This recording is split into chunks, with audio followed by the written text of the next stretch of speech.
Good morning everyone. जो भी हम न्यूज़ अगर अगर आप देख रहे हो तो आपको पता है कि एक न्यूज़ बहुत ज़्यादा देखने को मिल रही है कि जो फूड और कमोडिटीज़ के प्राइस हैं बहुत ज़्यादा बढ़ चुके हैं। अगर हम बात कर लें शुगर के प्राइस हो या शक्कर के प्राइस हो, उसको लेके यूट्यूब में वीडियोस बन रहे हैं। राइस के प्राइस हो, इवन जो भी फूड प्रोडक्ट है उनके प्राइस बहुत ज़्यादा बढ़ रहे हैं। मिल्क है, उनमें सनफ्लावर ऑयल्स है, फिर तुअर दाल के बारे में है। तो इसमें क्या चेंजेज हुआ वो सब मैं आपको बताऊंगा। तो आज का जो पूरा सेशन है हम एनालिसिस करने वाले हैं कि आखिर प्राइस राइज इतना देखने को क्यों मिल रहा है, क्या उसके फैक्टर्स हैं प्राइस राइज होने के रिसेंट में, और गवर्नमेंट क्या स्टेप्स ले रही है। फिर उसके अलावा आखिर इन्फ्लेशन होती क्या है, महंगाई होती क्या है, या मुद्रास्फीति होती क्या है, क्यों होती है, क्या कारण है कि महंगाई बढ़ती है, क्या हमेशा डिमांड बढ़ने से महंगाई बढ़ती है, क्या लोग ज़्यादा कंज्यूम करना शुरू कर दिया है, लोगों ने ज़्यादा उपभोग करना शुरू कर दिया है, वो समझेंगे। साथ यहाँ पे मेंस के क्वेश्चन और प्रीलिम्स के क्वेश्चन भी देखेंगे, यूपीएससी में आए हुए हैं। सारी इन्फ्लेशन के टाइप देखते हुए हम यहाँ पे प्रैक्टिस क्वेश्चंस भी यूपीएससी के देखने वाले हैं। तो चलिए, और ये बेहतरीन नोट्स आपको 4-5 पेज का मैं आपको फ्री दूंगा टेलीग्राम पे @इंडियाज अफेयर्स बाई दिवस। चलिए शुरू करते हैं। मेरा नाम दिवस द्विवेदी है और सबसे पहले हम थोड़ा सा एनालिसिस कर लेते हैं समरी पर कि over the recent year cycle में देखें तो एसेंशियल कंज्यूमर बास्केट होता है, खासतौर पर जिसमें एडिबल ऑयल होता है, राइस होता है, मिल्क होता है, धनिया होता है, गेहूं होता है, वो एक्सपीरियंस कर रहा है प्राइस राइज। मतलब अगर आप भी महसूस कर रहे हो कि 2-3 साल से क्या हो रहा है, फूड प्राइस बहुत बढ़ रहे हैं। तेल जहाँ पे 70-80 रुपये लीटर मिला करता था वो अब जाके 180-170 रुपये लीटर हो गया है। ये रिपोर्ट सिंथेसाइज करती है कि multi source economic agriculture explain the confluence climate disruption. अब इसमें हम लोग देखेंगे कि आखिर क्या रीजन है इसके, सारी बातें हम यहाँ पे समझेंगे। लेकिन सबसे पहले देख लेते हैं कि आखिर कौन कौन से गुड प्रोडक्ट में ये हमें देखने को मिल रहा है। तो अगर हम यहाँ पे देखें सनफ्लावर की बात करें, सनफ्लावर ऑयल 2024 में 114 रुपये था। अगर 20 में हम जाएँ ना तो वो भी बहुत कम देखने को मिलेगा। कोविड के बाद हालांकि बहुत ज़्यादा रेट बढ़ा, लेकिन अभी अगर हम 2 साल में देखें तो 114 से 192 रुपया मिला है। और ये पूरा पीआईबी का डाटा है, ये मैं अपने से डाटा नहीं कोट कर रहा हूँ, पीआईबी की न्यूज़ है, पीआईबी का डाटा है, इसे मैंने नोट्स में कन्वर्ट किया है। तो 192 रुपये का हो चुका है। यहाँ पे 68% 2 साल में प्राइस राइज देखने को मिला है। और इसमें रीजन ये माना जा रहा है कि जो ग्लोबल ईडेबल ऑयल का सप्लाई है उसमें बाधा आई है। ईडेबल ऑयल प्रॉपरली सप्लाई नहीं हो रहा है, इस वजह से इम्पोर्ट कॉस्ट बढ़ गई है। फिर यहाँ पे कोरिएंडर जैसे चीज़ 20-25 रुपये किलो तो 36-40 रुपये किलो हो चुकी है। धनिया की बात करें, राइस की बात करें तो राइस 41-48 रुपये था, वहाँ से 62 रुपये तक पहुँच चुका है। और ये नॉर्मल राइस की बात कर रहा हूँ, बहुत सारे राइस तो 150-150 रुपये किलो भी आता है, लेकिन ये बढ़ चुका है। लेकिन इसके पीछे ड्रॉट है या मिनिमम सपोर्ट प्राइस की वजह भी यहाँ पे मानी जा रही है। फिर शुगर की बात करें, सबसे ज़्यादा इशू शुगर का है। यहाँ पे शुगर की जो रेट है ना वर्तमान, ये तो 2026 में स्टार्टिंग रेट था, वर्तमान में 80 से 85 रुपये रेट हो चुका है शक्कर का। तो ये बहुत बड़ा इशू देखने को मिला शुगर का प्राइस। और इसमें ऐसा माना जा रहा है, बहुत सारे लोगों को मानना है कि जो हम लोग एथेनॉल बना रहे हैं, और एथेनॉल बनाने में जो शुगर का यूज हो रहा है उस वजह से अगर हम देखेंगे कि प्राइस इशू यहाँ पे देखने को मिल रहा है। ठीक है, तो ये चीज़ यहाँ पे आपको जाननी है। अब अगर हम बात करें कि नेक्स्ट प्रोडक्ट क्या है, मिल्क का रेट बहुत ज़्यादा बढ़ चुका है, 80 रुपये के आसपास मिल्क भी पहुँच चुका है। ठीक है, अब एथेनॉल में सरकार ने E10 पहले चलाया, तो सरकार का पर्पज ये था कि 90% पेट्रोल में हम 10% एथेनॉल मिलाएंगे। फिर बाद में सरकार ने E20 प्रोजेक्ट लेके आया है ना, E20 प्रोजेक्ट लेके आया। E20 को सरकार टारगेट रख रही थी 2030 तक हम क्या करेंगे कि 20% एथेनॉल हम पेट्रोल में मिक्स कर लेंगे। अब ये जो एथेनॉल है ये कैसे बनेगा, तो शुगर केन से बनेगा, गन्ने से बनेगा, और उसके अलावा मोलासेस से बनेगा, कुछ ग्रेन से बनेगा। और जब ग्रेन से बनेगा, शुगर केन से बनेगा, तो यहाँ पर क्या होगा कि यहाँ पर इशू आएगा कि और उसके रॉ मटेरियल पहली बार भारत इंपोर्ट करने वाला है। शुगर वगैरह भारत इंपोर्ट ही नहीं करता था। तो अब ये एथेनॉल का जो प्रोसेस होता है, अगर आप देखो तो जो शुगर होता है उसका क्या होता है, फर्मेंटेशन किया जाता है। सबसे पहले क्या किया जाता है, शुगर का फर्मेंटेशन किया जाता है। और फर्मेंटेशन के बाद उसको क्या किया जाता है, फर्मेंटेशन किया जाता है। और उसके बाद अगर आप देखो डिस्टिलेशन किया जाता है, उसको डिस्टिलेशन किया जाता है। और उस प्रोसेस के बाद उसको डिहाइड्रेट किया जाता है। क्या किया जाता है, डिहाइड्रेशन किया जाता है। और डिहाइड्रेशन के बाद उसे एथेनॉल में कन्वर्ट किया जाता है, इथेनॉल में कन्वर्ट किया जाता है। ठीक है, तो ये बात होती है। अब इसमें अगर आप देखो कि जो फर्मेंटेशन की जो प्रोसेस होती है, इस प्रोसेस में जो यीस्ट शुगर है और इथेनॉल और जो CO2 में बदल जाता है। तो ये पूरी प्रोसेस में भी नहीं जाएंगे, बस आपको पता होना चाहिए कि हाँ इथेनॉल कैसे बनता है। फिर मिल्क और ये वीट, ये सब इन सभी के तो प्राइस भी बढ़ रहे हैं। लेकिन अगर हम बात करें कि आखिर मेन फैक्टर क्या है ये इन्फ्लेशन बढ़ने के पीछे, आखिर ये महंगाई क्यों बढ़ रही है, तो महंगाई बढ़ने का यहाँ पे रीजन बोला जा रहा है कि एक्सट्रीम क्लाइमेट पैटर्न देखने को मिल रहा है, हीट वेव देखने को मिल रही है। और कहा जा रहा है कि एल नीनो का जो इम्पैक्ट है, अगर आपको एल नीनो पता होगा तो आपको ये पता होगा ग्लोबल फिनोमिना में, अगर आपको ये पता है कि ये यहाँ पे नॉर्थ अमेरिका है, साउथ अमेरिका है, ये पूरा पैसिफिक ओशियन है, ये इंडियन है ना, ये इस तरह से यूरोप है, और ये यहाँ पे अफ्रीका है, ठीक है ना, और यहाँ पे ऑस्ट्रेलिया है। तो आपको पता होगा कि जनरली जब आप देखोगे कि जब इधर हाई टेम्परेचर होता है, जब टेम्परेचर यहाँ पे हाई होता है और प्रेशर लो होता है, लो प्रेशर होता है, तो हवाएं इधर की तरफ चलती हैं, है ना, हवाएं इधर चलती हैं, और इसकी वजह से फिर इधर साउथ वेस्ट मानसून का फॉर्मेशन होता है। लेकिन अगर यहाँ पे कंडीशन उल्टी हो जाती है तो यहाँ पे साउथ वेस्ट मानसून का फॉर्मेशन नहीं होता है, जिस वजह से एशिया के पूरे रीजन में बारिश कम होती है, और ये वजह होता है। और ये कहा जा रहा है कि एल नीनो का जो फिनोमिना है, रीजनली हीट वेव और सेवरल इम्पैक्ट उसके देखने को मिल रहे हैं, क्रॉप यील्ड में, फसल के उत्पादन में, एशिया पैसिफिक रीजन में, साउथ कोरिया में। और मानसून क्या है कि बहुत अनइवन हो चुका है, कभी बरस रहा है, बहुत तेज बरस रहा है, नहीं बरस रहा है, बरसात के बाद भी ठंडी तक पानी बरस रहा है, तो फसल पूरी निगेटिवली इम्पैक्ट हो रही है। ये है दूसरा, input and structural cost inflation. तो अगर हम देखेंगे तो जो इनपुट कॉस्ट होती है, खासतौर पर जैसे अगर पार्टिकुलर नाइट्रोजन की बात करें, पोटास की बात करें, जो फर्टिलाइजर्स होते हैं, या इलेक्ट्रिसिटी की बात करें, ट्रांसपोर्ट में जो टैरिफ लगता है, पेट्रोल डीजल में बात करें, कैटल फीड्स जो खाना होता है गाय, इन सब का भी अगर हम देखेंगे तो प्राइस बढ़, जिस वजह से डेयरी प्रोडक्ट के प्राइस है, राइस के प्राइस है, और ईडेबल की बढ़ रहे हैं। अगर हम देखेंगे यहाँ पर, आप खुद सोचिए कि अगर नाइट्रोजन के प्राइस बढ़ रहे हैं, या अगर फॉस्फेट के प्राइस बढ़, तो खाद का प्राइस बढ़ रहा है, खाद का प्राइस बढ़ेगा, पेट्रोल डीजल का प्राइस बढ़ेगा, तो ट्रैक्टर का जो कॉस्ट है वो बढ़ जाएगा, ट्रैक्टर कॉस्ट बढ़ जाएगा, तो फिर यहाँ पर अगर आप देखोगे तो जो ओवरऑल जो क्रॉप प्रोडक्शन है वो भी यहाँ पे बढ़ जाएगा, ओवरऑल क्रॉप प्रोडक्शन में जो प्राइस, क्रॉप प्राइस है वो भी बढ़ जाएगा। सेम डेयरी में अगर गाय भैंस का खाने का आइटम अगर महंगा हो जाएगा, तो जाहिर सी बात है कि दूध भी महंगा हो जाएगा। तो ये इनपुट स्ट्रक्चरल इन्फ्लेशन है। तीसरा, geopolitical conflicts and energy spikes. ये तो आपने देखा ही है। देखिए, दुनिया का सारा सामान डिपेंड करता है किस पर, ट्रांसपोर्ट पे। किस पे? ट्रांसपोर्ट। अगर ट्रांसपोर्ट किससे होता है? ट्रांसपोर्ट के लिए हमें फ्यूल चाहिए होता है। क्या चाहिए होता है? फ्यूल चाहिए होता है। और अगर फ्यूल ही महंगा हो जाए, फ्यूल वाले रास्ते में इश्यूज हो जाएं, तो पूरा सामान की प्राइस बढ़ने के चांसेस है। तो यही हुआ जब मिडिल ईस्ट में एक्सलेट हुआ यूएस, इजराइल और ईरान कॉन्फ्लिक्ट। उस वजह से जो लॉजिस्टिक्स थे, स्टेट ऑफ हॉर्मुज की बात करें, रेड सी की बात करें, वहाँ पर फंस गए, फ्रेट्स फंस गए, क्रूड ऑयल फंस गया। इस वजह से क्या हुआ, ये सप्लाई प्रॉपरली नहीं हो पाई, और ये रीजन जियो पॉलिटिकल और कन्फ्लिक्ट्स और एनर्जी स्पाइक की वजह से अगर आप देखोगे महंगाई बढ़ी।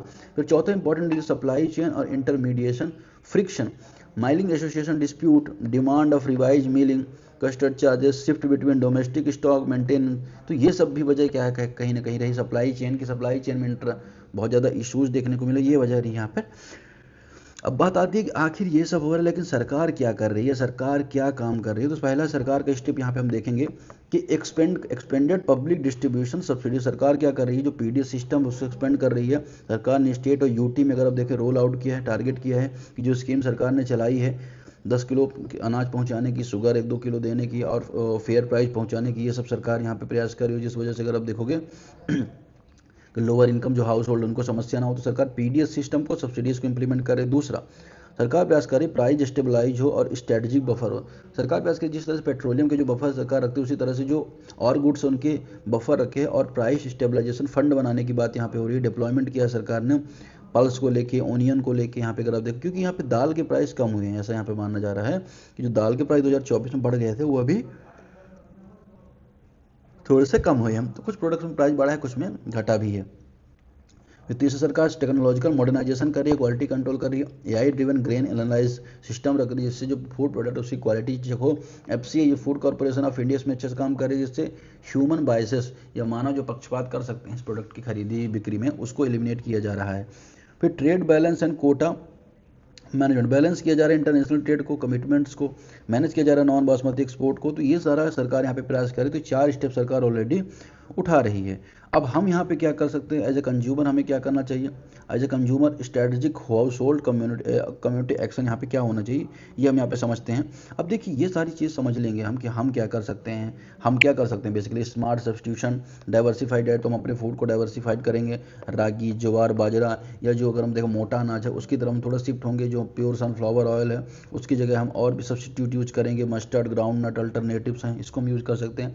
लीवरेज पीरियड में फुली यूटिलाइज कर सकते हैं, entitlement, allotment, fair price of government retail outlets का यूज़ कर सकते हैं, जैसे भारत ब्रांड का राइस है, फ्लोर है, पल्स है, सरकार के द्वारा दी जाने वाली सुविधाओं का लाभ उठा सकते हैं। बल्क कॉर्पोरेट एंड परचेज, हम ये प्रयास करेंगे हम बल्क ऑपरेट यहाँ बल्क बाई ना करें बहुत ज़्यादा, जिससे क्या हो जाता है कि सप्लाई चेन में इशू हो जाता है। हम अभी देखेंगे यहाँ पे ये टाइप में इन्फ्लेशन आपको मिलेगा।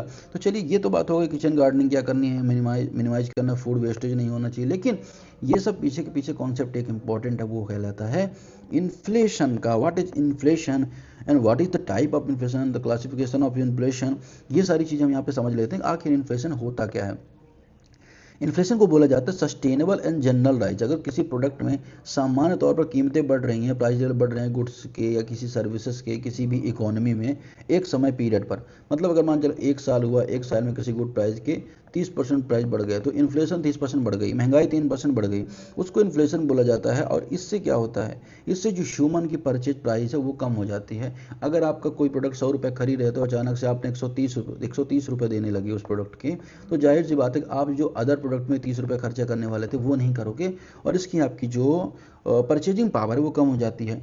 अब इन्फ्लेशन भारत में टारगेट किया जाता है कि भारत में आरबीआई का टारगेट है, आरबीआई टारगेट करता है इन्फ्लेशन को, और आरबीआई टारगेट करता है कि भारत में इन्फ्लेशन 4% ±2 होना चाहिए, या तो 2% हो या तो 6% हो, इससे ज़्यादा इन्फ्लेशन नहीं होना चाहिए। और इन्फ्लेशन का बात यहाँ पे कहता है कि 2 से 6% के बीच इन्फ्लेशन होनी चाहिए, क्योंकि इन्फ्लेशन होनी भी जरूरी है। इससे पता चलता है कि वस्तुओं की मांग बढ़ रही है, इकोनॉमी में ग्रोथ हो रही है, इन्फ्लेशन बढ़ना भी जरूरी है। लेकिन ऐसा नहीं कि जीरो इन्फ्लेशन हो, 2 से 6% के बीच भारत के लिए इन्फ्लेशन अच्छा है, ठीक है। अब इसका इम्पैक्ट क्या पड़ता है डेप्टर्स को, क्रेडिटर्स में। इन्फ्लेशन बेनिफिट करता है डेटर्स को, जो लोग पैसा उधार लेके बैठे हैं और वो पैसा चुकाने वाले हैं, तो वो उनको फायदा होता है, क्योंकि रुपए की कीमत कम हो जाती है। अब देखो, अब कोई प्रोडक्ट पहले 100 का मिलता था, अब 130 का मिल रहा है, तो रुपए की जो कीमत थी वो कम हो गई। तो अगर किसी ने कर्जा दिया था किसी को 100 रुपये में, और वो उसको 100 रुपये ही पहुंचा रहा है, वापस दे रहा है, तो जिसने कर्जा लिया उसको फायदा हो गया, क्योंकि उससे क्या हुआ, 100 रुपये का ही देना पड़ा, जबकि उस 100 रुपये की कीमत अब 130 हो चुकी है।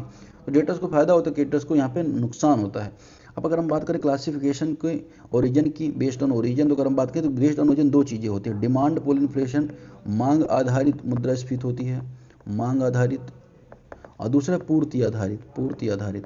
मांग आधारित मुद्रास्फीति का मतलब क्या होता है कि जब इकोनॉमी में डिमांड बढ़ती, एग्रीगेट या समग्र डिमांड बढ़ती है इकोनॉमी में, तो उससे क्या होता है, जब मान के चलो कि 100 लोग हैं, 100 लोग पहले 100 किलो शक्कर की डिमांड कर रहे थे, 100 लोग 150 किलो शक्कर की डिमांड कर रहे हैं, तो मांग बढ़ गई। मांग बढ़ने से क्या हुआ, इसके प्राइस यहाँ पे बढ़ जाएंगे, जो दुकानदार उसके प्राइस बढ़ा देंगे, सप्लाई करने वाले उसके प्राइस बढ़ा देंगे।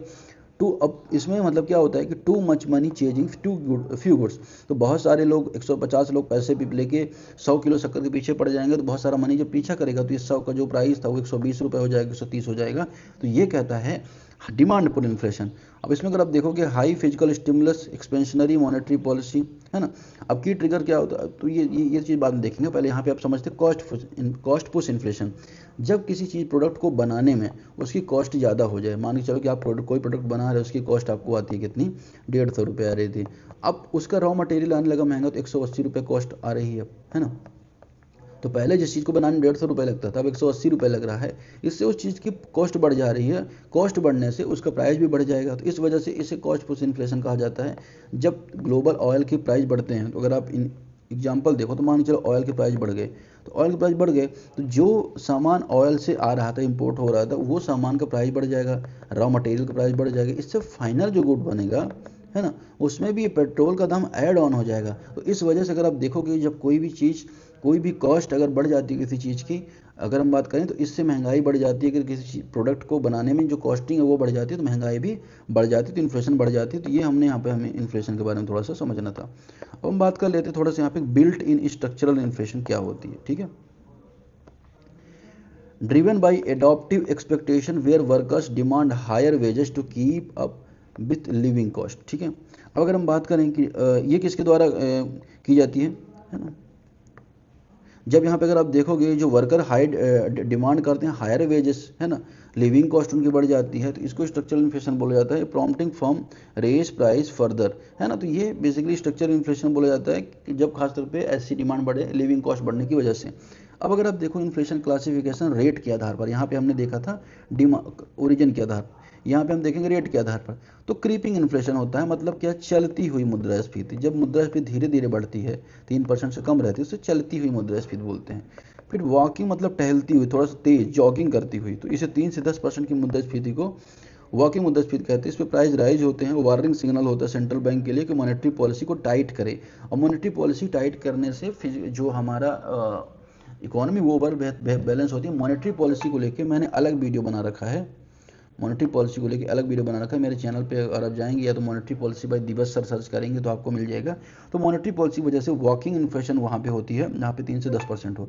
रनिंग इन्फ्लेशन 10 से अगर 20% के रफ्तार से अगर मुद्रास्फीति या प्राइस बढ़ रहे हैं, उसे रनिंग इन्फ्लेशन कहा जाता है। रैपिड बढ़ती है, इसमें तुरंत हमें स्टेप उठाने की आवश्यकता होती है फिजिकल मॉनेटरी कंट्रैक्शन की। फिर 20 से 100% बढ़ जाए तो बहुत सारी इकोनॉमी अनस्टेबल हो जाती हैं, और इसे गैलोपिंग इन्फ्लेशन, हाइपर इन्फ्लेशन जो वेनेजुएला में देखा गया, जिम्बाब्वे में देखा गया, वाइमर रिपब्लिक में देखा गया, उसे वेनेजुएला में हाइपर इन्फ्लेशन कहा गया, जो 1000% के आसपास मुद्रास्फीति बढ़ गई। तो ये इशू होता है, क्या ये टाइप होते हैं मुद्रास्फीति के। अब अगर आप देखो कुछ अलग कॉन्सेप्ट होते हैं मुद्रास्फीति के, ये भी आपको पता होना चाहिए। जैसे आपको पता होना चाहिए हेडलाइन इन्फ्लेशन, कोर इन्फ्लेशन क्या है, डिफ्लेशन एंड डिस्फ्लेशन क्या है, स्टैगफ्लेशन क्या है, और श्रिंक और स्क्यूफ्लेशन क्या होता है। तो हेडलाइन इन्फ्लेशन का मतलब क्या होता है, कॉम्प्रिहेंसिव मेजर किया जाता है, ऑल कमोडिटीज को कवर किया जाता है, वोलेटाइल फूड को और फ्यूल कंपोनेंट को। मतलब हेडलाइन जब इन्फ्लेशन बनता है तो उसमें वोलेटाइल मतलब अस्थिर जो चीज़ें हैं, फूड प्राइस, उसको भी शामिल किया जाता है और फ्यूल को भी शामिल किया जाता है। लेकिन जब कोर इन्फ्लेशन काउंट करते हैं तो वहाँ पर वोलेटाइल फूड और एनर्जी को हटा दिया जाता है। मान लो जब आप इन्फ्लेशन काउंट कर रहे हो तो अगर समग्र कंक्लूड कर रहे हो तो वो हेडलाइन इन्फ्लेशन कहलाएगी, HI कहलाएगी। लेकिन अगर इसमें से आप फ्यूल को प्राइस हटा दो, इसमें से अगर आप यहाँ पे वोलेटाइल फूड, ये फूड के प्राइस हटा दो, जो पेरिशेबल आइटम है, दूध, इन सबके प्राइस हटा दो, तो उसे कोर इन्फ्लेशन कहा जाता है। ऐसा माना जाता है कि जो वोलेटाइल आइटम है उनका प्राइस बढ़ता है घटता रहता है, इसलिए इनको हटा दिया जाता है कोर इन्फ्लेशन निकालने के लिए। तो कोर इन्फ्लेशन में फूड और फ्यूल इन प्राइस को हटा दिया जाता है। फिर आता है स्टैगफ्लेशन, ये टॉक्सिक होता है इकोनॉमिक कंडीशन के लिए, इसे कहा जाता है स्टैग्नेंट इकोनॉमिक ग्रोथ। मतलब अगर आप देखोगे कि ग्रोथ हमारी स्टैग्नेंट हो गई, 5 से 6% की रफ्तार से हमारी इकोनॉमी ग्रो कर रही है। इसी दौरान हाई एम्प्लॉयमेंट हो चुका है।